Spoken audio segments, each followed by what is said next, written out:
Okay, ladies and gentlemen, welcome back to Double Award Physics. This should be our final episode in this kind of roundabout Christmassy time section. I want to start off with an apology for the obscene amount of heavy breathing that happened in the previous video.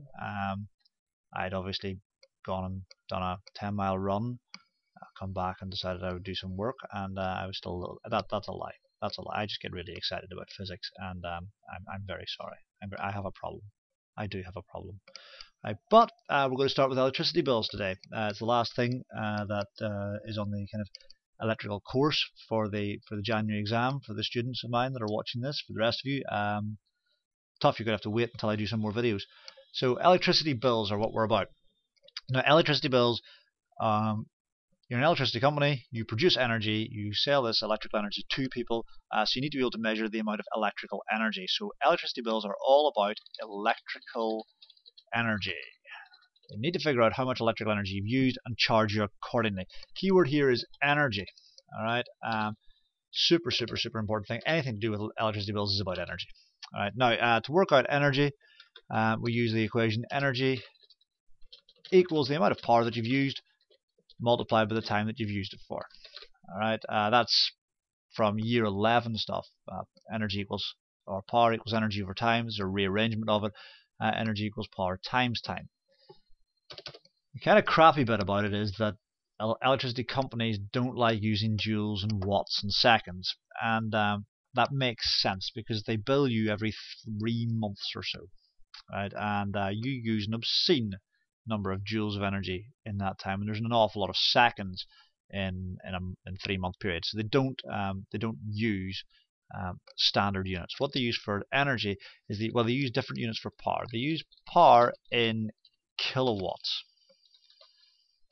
Okay, and that gives them, and they use time in hours rather than watts and seconds. And that's what makes electricity bills difficult. If you remember this bit here, this becomes unbelievably easy. The energy is then measured in kilowatt hours. There's no kWh. There's no special kind of naming system for that. It's not named after, Steve Johnson, like energy measurement, the Johnson. No, just kilowatt hours. Put it together. People are scared of that. Right? The average stupid person on the street doesn't like kilowatt hours. So they branded it as a unit of electricity.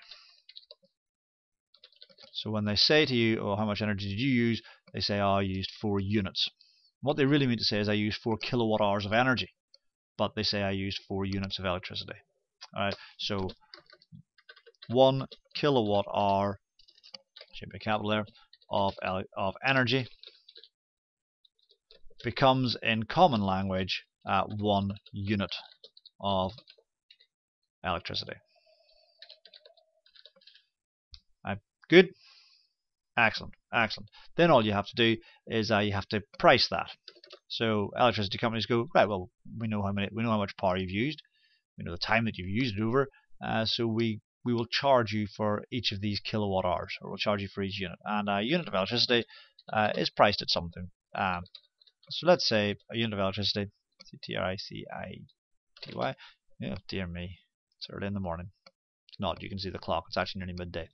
Unit of electricity, let's say it's 16p. Okay, 16p for a unit of electricity. I don't know if that's good or bad, I don't really care. We'll go with 16p. In 10 years time people will be like, 16p what? But anyway, 1 unit of electricity being 16p. What we then do is, if I use, in my time I use 259 units of electricity, and then I multiply that by 16p, and that will get me the total cost. So 259 units multiplied with the cost of 1 unit, which is 16p. Go and get my calculator again. Run my calculator. I get 259 multiplied by 16, and that gets me 4,144p, which is equal to £41 and 44p. For Americans, hard lines. Pounds are sensible. Go away. Right, so £41 and 44p. All happy? Easy peasy. Simple as that. So let's keep our unit of electricity at 16p. So I'm going to copy that out there. And let's do a real world example of how this works. Right, let's say this is an electricity bill with the unit of electricity being 16p. When you move into a place, you get a brand new reading on your meter, because the meter's probably been there before you were. Right? So your first meter reading, and you move in, that says 10,476 units, right? Of which you have used none of them. That's the old person that lived in that house. Right? Now, to get your next reading, okay, your first bill is reading number 2. Right? Your meter now says 1,165. So that means that you have used 589 units of electricity. Right? So how much is your bill? It's going to be pretty cheap. This is a good bill. Right? What we do is we do cost of 1 unit, which is 16p, multiplied by the number of units that you've used, which is 589. Grab my calculator, you do 16 times 589, and that gets me 9424. So 9424, which is therefore 9,424, and that's in pence. So that is £94 and 24p. Right, and your next bill. This is where we have to be careful. Our next reading says 11,296 units have been used.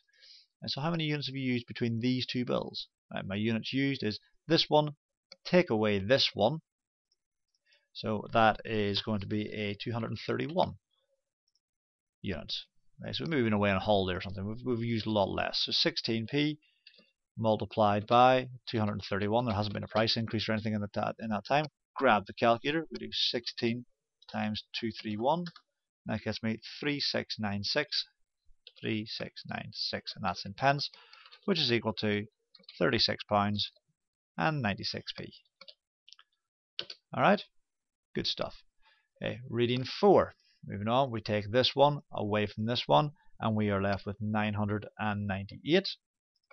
Okay, so again, it's same line again, 16p, the price of a unit, multiplied by 998, which equals 998 multiplied by 16, which is, it's a big bill this time. It's a colossal 15968, 15968p, which is £159 and 68p. It's still quite a small electricity bill, to be honest. And then finally, one for the nerds. I have 13631. Take away that, leaves me with 1337 units of electricity. Anybody who's a nerd is going yay, and anybody who's not a nerd is going what?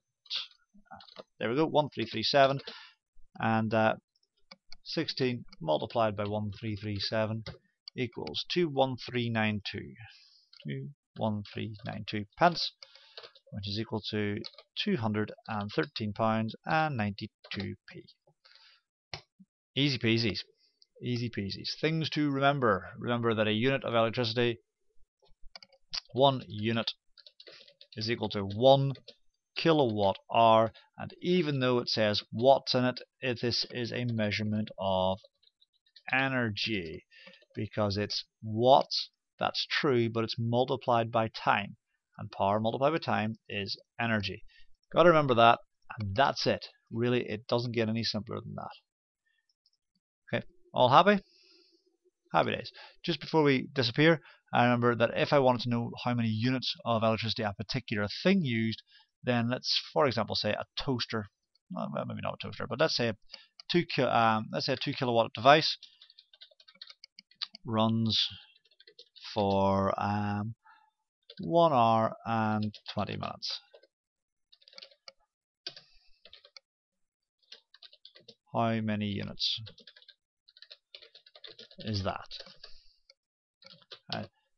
Yeah, units, dear me. Learn to spell.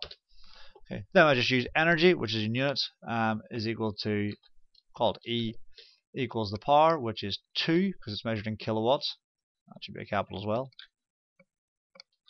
Not my crowning glory here. So 2 multiplied by the time in hours. So 1 hour and 20 minutes is 1.33333 hours, 1 1/3 hours. Okay, which is then equal to, we do pop that into our calculator. We shouldn't need to, but we will do. Just for the sake of it, that gives us 2.666, 2.67 units. Okay, technically 2.67 kilowatt hours. Job done. Nothing to it. That's it. You should be ready for your exam now. Best luck.